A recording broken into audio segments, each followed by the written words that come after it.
Class, कैसे हैं आप सभी लोग। Welcome to lecture number 24।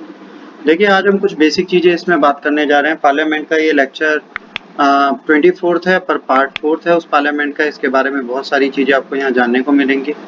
इसके बारे में पढ़ने से पहले हमें कुछ बेसिक चीज़ें समझ लेनी है। देखिए कई चीज़ें ऐसी हैं जो हमने इसमें पढ़ी, जानी और समझी हैं, तो उसके बारे में बहुत सारे बेसिक कॉन्सेप्ट्स हैं जो आपको समझने जानने पड़ते हैं।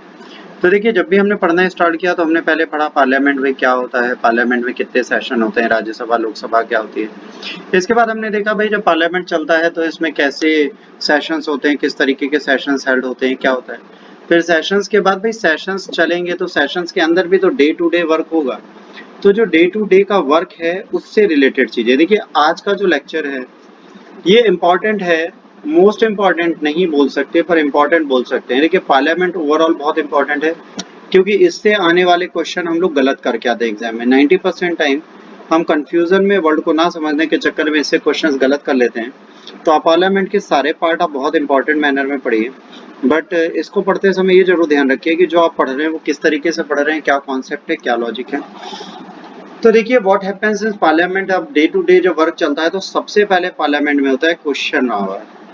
इसमें गवर्नमेंट ने जो भी चीजें की हैं अभी तक उससे रिलेटेड क्वेश्चंस होते हैं। इसमें मिनिस्टर से क्वेश्चन पूछे जाते हैं और मिनिस्टर इनका जवाब देता है। इसके बाद जीरो आवर आता है, इसमें इंपॉर्टेंस के जो भी टॉपिक हैं पब्लिक से रिलेटेड उनका डिस्कशन होता है। जैसे कोविड में आप क्या कर रहे हैं, हेल्थ प्रोग्राम्स आपके कौन कौन से हैं और किस तरीके से आप उन्हें इम्प्लीमेंट करने जा रहे हैं। इनसे रिलेटेड सारी बेसिक चीजों की जानकारी आपको यहाँ से दे दी जाती है कि भाई आप क्या क्या करेंगे हमें बता दीजिए। उसके बाद लंच हो जाता है और लंच के बाद फिर आपका गवर्नमेंट का बिजनेस स्टार्ट हो जाता है। ये 3 लेयर में डिवाइडेड है, पहला 1 घंटा, दूसरा 1 घंटा और तीसरा जो है 4 घंटा या 3 घंटा। ये डिपेंड करता है। अगर आप इनकी बात करेंगे राज्यसभा की तो 5 बजे तक काम करती है, लोकसभा 6 बजे तक काम करती है, तो वो भाई 4 घंटे काम करती है, 3 घंटा काम करती है। तो ये डिपेंड करता है कितने कितने आवर्स कौन काम कर रहा है। अब जैसे कभी कभार क्या होता है, बहुत ज्यादा कंफ्यूजन क्या हो जाता है। देखिए ये जो है ये हमेशा क्वेश्चन आंसर राउंड होता है, तो यहाँ पर चीजें डिस्कस करनी है तो उल्टा कर दिया इन्होंने। तो कभी कभार जब एमसीक्यूज आते हैं तो उसमें भी इसको इधर और इसको इधर कर देते हैं। तो ये चीजें होती हैं, तो क्वेश्चन आंसर और इधर होना चाहिए, ये इधर होना चाहिए। तो ये सारी चीजें बड़ी इंपॉर्टेंट है। उसके बाद लंच फेज हो जाता है, फिर बाकी सारी चीजें इनकी चलती रहती हैं। तो आपका अब कौन सा बिल कौन लाएगा, क्या लाएगा, उसके बारे में फिर डिटेल्स हैं, ये सब अभी धीरे धीरे हमारी आ जाएंगे। अब क्वेश्चन आवर जो होता है पहले होता है 11 बजे स्टार्ट होता है, 12 बजे तक चलता है। तो इस क्वेश्चन आवर में 3 तरीके के क्वेश्चन पूछे जा सकते हैं। बहुत इंपॉर्टेंट सेगमेंट है भाई, 3 तरीके के क्वेश्चन आपसे पूछे जा सकते हैं। तो पहला क्या है, पहला है आपका स्टार रेड क्वेश्चन। पहला है star red question. Star red question का मतलब होता है मिनिस्टर से पूछा जाएगा और मिनिस्टर इसका ओरल में ही जवाब दे देगा। अनस्टारेड क्वेश्चन का मतलब होता है पूछा तो जाएगा ओरली मिनिस्टर से, बट मिनिस्टर इसका जवाब रिटर्न में देगा। तो रिटर्न में इसका जवाब दिया जाता है तो बहुत इंपॉर्टेंट बन जाता है। शॉर्ट नोटिस में क्या होता है, आपको एक शॉर्ट नोटिस देनी पड़ती है क्योंकि क्वेश्चन कुछ इंपॉर्टेंस का होता है, लॉन्ग ड्यूरेशन लेगा आपके। तो इसको पूछा जब जाता है तो इसका जवाब देने में आपको टाइम लगता है। तो इस रिप्लाई के लिए भी आप थोड़ा टाइम लेते हो, कहते हैं आप हमें पहले से बता दीजिए आप क्या पूछेंगे, हम आपको इसको भी ओरली बता देंगे, बट हमें एडवांस में पता होगा तो ताकि हमारा टाइम बचे। क्वेश्चन आवर जाहिर सी बात है पार्लियामेंट में सबसे पहले चलता है, इसमें क्वेश्चन आंसर्स होते हैं। ये 3 तरीके के होते हैं जो आपको अभी मैंने ऊपर पढ़ा दिए। इसके बाद जीरो आवर होता है। जीरो आवर जो होता है वो जनरली रूल ऑफ प्रोसीजर में नहीं है, ये हमने 1962 से स्टार्ट किया। ये इंडिया का इन्वेंशन है और इंडिया ही इसको यूज करता है। इसमें जनरल पब्लिक से रिलेटेड जो चीजें हैं उस पर डिस्कशन किया जाता है कि आपने क्या किया क्या नहीं किया। इस पे जैसे निर्भया कांड हो इस पे डिस्कस करना हो, या कोविड पे डिस्कस करना हो, या हेल्थ फैसिलिटीज पे डिस्कस करना हो, या फार्मर बिल पे डिस्कस करना हो।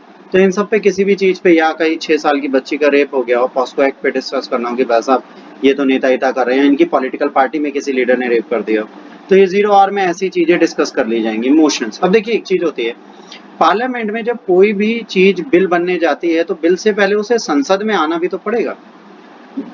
संसद में आएगी कैसे, ठीक है, तो एक तरीके से इसे प्रस्तावना मान लीजिए इस चीज कि मतलब प्रारंभ में ये कैसे आएगी इसके बारे में बात करना। तो मोशंस जो हैं ये आना जरूरी है और ये पार्लियामेंट में आएंगे तब जब प्रिसाइडिंग ऑफिसर इसको एक्सेप्ट करेंगे पब्लिक के साथ, जो वहां पे मेंबर्स हैं उनके साथ। तो no discussion on the matter general public importance can take place, जब तक कि मोशन के साथ वो मैटर ऑफ कंसर्न जो है उसको लाया नहीं जाता, एमओसी जब तक लाया नहीं जाएगा तब तक। फिर उसको अडॉप्ट किया जाता है तो ये प्राइवेट मेंबर्स भी दे सकते हैं, मिनिस्टर्स भी दे सकते हैं, कोई भी दे सकता है। फिर मोशन आएगा, फिर इसको डिस्कस किया जाएगा। डिस्कस करने की 3 कैटेगरी दी गई है। सब्सटेंसिव बहुत इंपॉर्टेंट मैटर होगा, इस मेथड को आप बिल्कुल डिनाई नहीं कर सकते। ये आएगा तो आपको इसको डिस्कस करना ही करना है। जैसे चीफ इलेक्शन कमीशन या प्रेसिडेंट के रिमूवल से रिलेटेड कोई प्राइवेट मेंबर या मिनिस्टर मोशन लाता है तो उसको फॉलो करना। सब्सटीट्यूट मोशन, बेटा देखिए ये वर्ड्स आपको याद करने हैं, एग्जाम में कुछ पूछा नहीं जाता, जेन्युइनली बता रहा हूँ, बट फिर भी आपको याद होना चाहिए। सब्सटीट्यूट मोशन क्या होता है? जैसे मान लीजिए ए मोशन पहले आ चुका, जैसे यूएपीए एक्ट के लिए जब पहली बार मोशन लाया गया होगा, तो उसके बाद इन्होंने कहा कि काम करते हैं इसको, इसमें कुछ चीजें और डालनी है कि भाई अगर कोई आर्म्ड रिबेल करता है वो भी यूएपीए एक्ट में आएगा, या कोई नेशन के अगेंस्ट स्पीच देता है तो ये क्या करेंगे, उस मोशन को चेंज करके उसकी जगह सब्सटीट्यूट मोशन ले आएंगे जो उन्हीं की जगह फॉलो किया जाएगा। इसके बाद सब्सिडरी मोशन क्या होता है? सब्सिडरी मोशन खुद कुछ नहीं होता, कोई भी मोशन अगर पहले से चल रहा है और उसकी प्रोसीडिंग चल रही है तो उसमें कोई भी चीज अपडेट करने के लिए, कोई भी चीज चेंज करने के लिए इसको लाते हैं। तो ये मोशन जो होता है पार्ट नहीं होता ऑटोमेटिकली उसका, मतलब ये एक सेपरेट बिल नहीं है, ये बिल है जो आएगा बाद में, तो ये मोशन ऑटोमेटिकली चलता है। इसके बाद एनर्सली मोशन होता है, सुपरसीडिंग मोशन होता है, अमेंडमेंट होता है। तो ये एकदम स्ट्रेटली आप पढ़ लीजिए, it is use to the regular way of proceeding of the various kind of business. ये जब चलता है सब्सिडरी मोशन में तो इसमें क्या होता है, ये मोशन रेगुलर बिजनेस जो चल रहा होता है उसी को चलाता है, इसमें कोई भी चीज चेंज नहीं होती। सुपर सेंडिंग में होता है, डिबेट होती है किसी चीज पे तो उसके डिबेटिव मोशन पे ले आते हैं। उसके बाद अमेंडमेंट होता है, अगर कोई भी चीज चेंज करनी है, सब्स्टिट्यूशन में कोई भी चीज आपको बदलने की कोशिश करनी है, जैसे आपने कोई भी चीज की है उसको अमेंड करना है, तो अमेंड करने के लिए आपको ओरिजिनल मोशन को बदलाव करने के लिए अमेंडमेंट मोशन लाना है। क्लोजर मोशन, जैसे कोई भी मोशन बेटा पार्लियामेंट में गया तो उस पर डिस्कशन होगा, जब डिस्कशन खत्म होगा तो कहा जाएगा भैया अब इस पे डिस्कस हो गया, अब इसको बंद करते हैं, तो वहां पे लाया जाता है क्लोजर मोशन। इसमें क्या जाता है, भैया जितना हमें डिस्कस करना था उतना हम कर चुके, तो अब आइए इसको बंद करते हैं, अब कुछ और करते हैं, तो अब इस पे वोटिंग होगी। तो भाई मोशन आया, मोशन पे डिस्कशन हो गया, तो सिंपल क्लोजर सब कहते हैं भाई इस पे बहुत डिस्कशन हो गया, अब चलिए है ना आईएस या नोज कर लेते हैं, है ना, can I hear ayes, can I hear noes, ये चलेगा। तो यहाँ पर वोटिंग का कॉन्सेप्ट स्टार्ट हो जाएगा। इसके बाद क्लोजर ऑफ कंपार्टमेंट, कभी कभार क्या होता है बिल बहुत बड़ा होता है, बहुत ज्यादा बड़ा होता है, तो इसमें क्या होता है जैसे पार्ट ए क्लॉज ए खत्म हो गया तो इस पे पूरा हो गया, फिर इस पे वोटिंग स्टार्ट हो जाएगी। फिर पार्ट ए का पार्ट 2 होगा, उस पे वोटिंग होगी, तो इसमें पार्ट वाइज क्लोजर होता है। कंगारू क्लोजर क्या होता है? कंगारू क्लोजर का मतलब होता है, मान लीजिए एक बहुत लेंथी प्रोसीजर है तो इसमें क्लॉज 1 डिस्कस कर ली, क्लॉज 4 डिस्कस कर ली, क्लॉज 8 डिस्कस कर ली, क्लॉज 12 डिस्कस कर ली, तो 1 के बाद जब 4th पास होगी तो इसके अंदर 2-3 पास हो जाएंगी, यहाँ पर 5-6-7 पास हो जाएंगे। तो इस तरीके से जंपिंग करते हुए या चीजों को बदलते हुए जाना और इसको पास करा देना ही होता है। गिलोटाइन का सिंपल सा मतलब है कई चीजें डिस्कस ही नहीं की जाती, बहुत सारी डिस्कस नहीं की जाती, उसको टाइम वेस्ट ना हो इसके लिए उसको बिना डिस्कस किए पास कराने के लिए डाल दिया जाता है, चलो इसे पास करा दे। तो बिना डिस्कशन के जिस चीज को पास कराया जाता है उसको यहाँ पर डाल दिया जाता है, उस पर आपका कोई डिस्कशन नहीं होता तो उसको गिलोटाइन बोलते हैं, मतलब उसके बारे में आपको पता भी नहीं पर टाइम टू टाइम वो ऐड होके उसमें पास कर दिया जाएगा।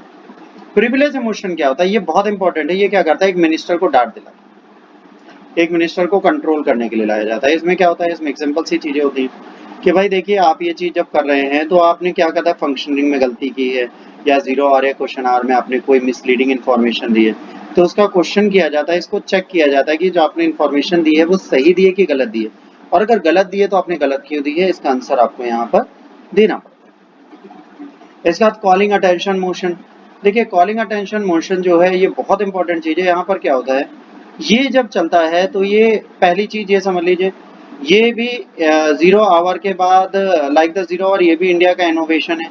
जब पार्लियामेंट को कोई भी इंपॉर्टेंट टॉपिक आता है, बहुत इंपॉर्टेंट टॉपिक आता है और इसको मैटर को वो इग्नोर नहीं कर सकते, तो पार्लियामेंट कहती है कि चलो बेटा इसके बारे में हम डिस्कस करते हैं। तो जैसे सरकार के कोई काम है उसके बारे में कोई डिस्कशन है कुछ भी, तो कॉलिंग अटेंशन मोशन में मेंबर किसी भी अटेंशन वाले टॉपिक को लेके आता है, अर्जेंट पब्लिक अटेंशन इंपॉर्टेंस का, और फिर इस पे डिस्कस होने लगता है, और ये फिर इसके रूल और प्रोसीजर में नहीं है बट फिर भी ये चलता है। इसके बाद एडजर्नमेंट मोशन क्या होता है? एडजर्नमेंट मोशन होता है, ठीक है, किसी भी चीज पे अटेंशन देना, कोई भी ऐसा बिल जो बहुत इंपॉर्टेंस रखता है और इसको पार्लियामेंट लेके आता है, और जब पार्लियामेंट लेके आता है तो इसको ऐसे नहीं ला सकते भाई, ऐसे हाउस में नहीं आता, जब ये आता है तो कहा जाता है भैया इस पे ध्यान देने की जरूरत है, इसको लाया गया है, तो 50 मेंबर मिलकर इसके बारे में बात करते हैं, अगर करते हैं तो इसको आया जाएगा, फिर नॉर्मल बिजनेस का इंटरप्शन खत्म हो जाएगा, नॉर्मल बिजनेस खत्म करके इस पे डिस्कशन स्टार्ट हो जाएगा। जब इस पे डिस्कशन स्टार्ट हो जाएगा और इस पे जब डिस्कशन होगा, राज्यसभा में नहीं आता है, लोकसभा में आता है, ठीक है। इसका डिस्कशन स्टार्ट होगा और ये डिस्कशन 2.5 घंटे से नीचे नहीं चलेगा, 2.5 घंटे तक मिनिमम इस पे डिस्कशन चलेगा, क्योंकि नेशन के लिए इंपॉर्टेंट कंसर्न से रिलेटेड टॉपिक होगा। इसके बाद आता है no confident motion. No confident motion क्या होता है? मान लीजिए कोई सरकार कहती है कि भाई जो इन पे हमें विश्वास था वो आज नहीं है और इनको अपना विश्वास प्रस्ताव फिर से पारित करना पड़ेगा, तो नो कॉन्फिडेंट मोशन अगर पास हो जाता है तो सरकार गिर जाती है, और अगर नो कॉन्फिडेंट मोशन पास नहीं होता तो सरकार वैलिड रहती है। ये चीजें यहाँ पर लोकसभा में उनको दिखाना पड़ता है फिर से ट्रस्ट वोट जीत के। कॉन्फिडेंट मोशन क्या होता है? कभी कभार सरकार बैठी है, कहती है यार हमारे पर कितने लोग यकीन करते हैं, तो खुद ही अपने आप के लिए कॉन्फिडेंट मोशन ले आती है। ये कॉन्फिडेंट मोशन जो है ये बड़ा इंपॉर्टेंट है और इसको विन करना इंपॉर्टेंट है। अगर ये पास नहीं होता सरकार, अगर ये पास नहीं होगा तो सरकार का गिरना तय है, बल्कि सरकार खुद लाई। तो ये कॉन्फिडेंट मोशन भी आता है कायदे से। नो कॉन्फिडेंस मोशन के बाद ही कॉन्फिडेंट मोशन आता है। सरकार ये प्रूव करती है कि देखिए हमारे पास कॉन्फिडेंस है, आप बिल्कुल चिंता नहीं करिए। पर अगर फेल हो जाती है तो वो सरकार गिर जाती है। इसके बाद सेंस्योर मोशन क्या होता है? नो कॉन्फिडेंट मोशन और सेंस्योर। सेंस्योर जो है लोकसभा में आता है, एक रीजन के लिए आता है, यहाँ पर पूरी सरकार के लिए आ सकता है। ये जो होता है किसी इंडिविजुअल मिनिस्टर के लिए आता है, पूरी काउंसिल ऑफ मिनिस्टर के लिए आता है। यहाँ पर मिनिस्टर को स्पेसिफिक पॉलिसी और एक्शन के लिए बोला जाता है। यहाँ पर कॉन्फिडेंट मोशन आता है काउंसिल ऑफ मिनिस्टर के अगेंस्ट। ये पास नहीं है, ये पास हो जाता है, काउंसिल ऑफ मिनिस्टर को रिजाइन नहीं करना पड़े, ये पास होता है तो पूरी काउंसिल ऑफ मिनिस्टर खत्म। इसके बाद मोशन ऑफ थैंक्स आता है। भाई मोशन ऑफ थैंक्स क्या है? इस पे क्वेश्चन आता है। पहला जनरल इलेक्शन के बाद पहला और हर साल के पहले सेशन को प्रधान राष्ट्रपति आते हैं और वो थैंक्स मोशन पास कराते हैं। वो आते हैं, वो स्पीच देते हैं। ब्रिटेन में क्वीन देती है, यहाँ पर हमारे प्रेसिडेंट देते हैं। प्रेसिडेंट जितनी उपलब्धियां हैं, जो भी चीज उनके बारे में बात करते हैं। फिर यहाँ पर जो मेंबर्स होते हैं वो क्रिटिसाइज करते हैं सरकार की चीजों का, एडमिनिस्ट्रेशन और लैप्स और फेलियर देखते हैं। अब ये मोशन ऑफ थैंक्स जो है इसका पास होना बड़ा जरूरी है। अगर मोशन ऑफ थैंक्स फेल हो जाता है तो भी सरकार गिर जाएगी।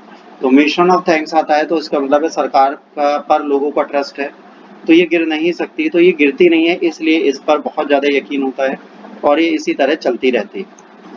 इसके बाद रेजोल्यूशन। रेजोल्यूशन एक इम्पॉर्टेंट सेगमेंट है, ध्यान रखिए। यहाँ संकल्प का मतलब है, मतलब ये आपने देखा होगा आजादी से पहले कांग्रेस ने इंडिपेंडेंट रेजोल्यूशन और ये रेजोल्यूशन, दांडी मार्च रेजोल्यूशन, सत्याग्रह रेजोल्यूशन, तो ये वर्ड चलता था कांग्रेस के टाइम पे। रेजोल्यूशन एक संकल्प होता है, वर्ड अगर हिंदी में देखें। ये रेजोल्यूशन भी एक तरीके से मोशन ही होता है, पब्लिक इंटरेस्ट का बिल होता है, सरकार के आता है। इस पे डिस्कशन जरूरी है, ये जरूर होगा। मेंबर जो इस रेजोल्यूशन को लाते हैं या अमेंडमेंट किसी रेजोल्यूशन का लाते हैं, तो ऐसा नहीं कि अगर आज वो मेंबर नहीं आ पाया तो वो बिल कैंसिल हो जाएगा, नहीं, इस बिल को हटाया नहीं जा सकता। ये 3 तरीके के होते हैं प्राइवेट मेंबर रेजोल्यूशन। पहला प्राइवेट मेंबर ला सकता है, भाई जो मिनिस्टर नहीं है वो ला सकता है। दूसरा मिनिस्टर, गवर्नमेंट रेजोल्यूशन मिनिस्टर ला सकते हैं। तीसरा स्टैट्यूटरी रेजोल्यूशन, ये कोई भी ला सकता है, प्राइवेट मेंबर या कोई भी। ये कॉन्स्टिट्यूशन या एक्ट से रिलेटेड होता है। अब सबसे इंपॉर्टेंट है, सारे रेजोल्यूशन सब्सटेंसिव मोशन होते हैं, बट सारे मोशन रेजोल्यूशन नहीं हो सकते, ठीक है। और सारे सब्सटेंसिव मोशन भी रेजोल्यूशन नहीं हो सकते, बट जितने रेजोल्यूशन है वो सब्सटेंसिव मोशंस में आए। तो रेजोल्यूशन जब आता है तो ये हाउस में बिना वोट के नहीं जाता, इसमें वोट करना मस्ट होता है। अगर ये आया है तो इसमें वोटिंग होगी ही होगी, चाहे कुछ भी हो जाए, ठीक है। तो आज इतना ही है। अगर आपको लेक्चर अच्छा लगा तो प्लीज लाइक, शेयर और सब्सक्राइब करिए। अगर आपको कोई भी चीज बुरी लगी है तो आप इसे डिसलाइक कर सकते हैं। बाकी आप अगर चाहें तो इंस्टाग्राम पे हमें फॉलो कर सकते हैं। उसको फॉलो करने के लिए आपको डालना है प्राप्ति _IS। ये आईडी नहीं चल रही है, सॉरी, इसको हटाना था, ये गलत है। तो प्राप्ति PRAPTI_IAS इंस्टाग्राम पे आप हमें फॉलो कर सकते हैं। अगले लेक्चर तक के लिए गॉड ब्लेस यू और टेक केयर। जय हिंद, वंदे मातरम।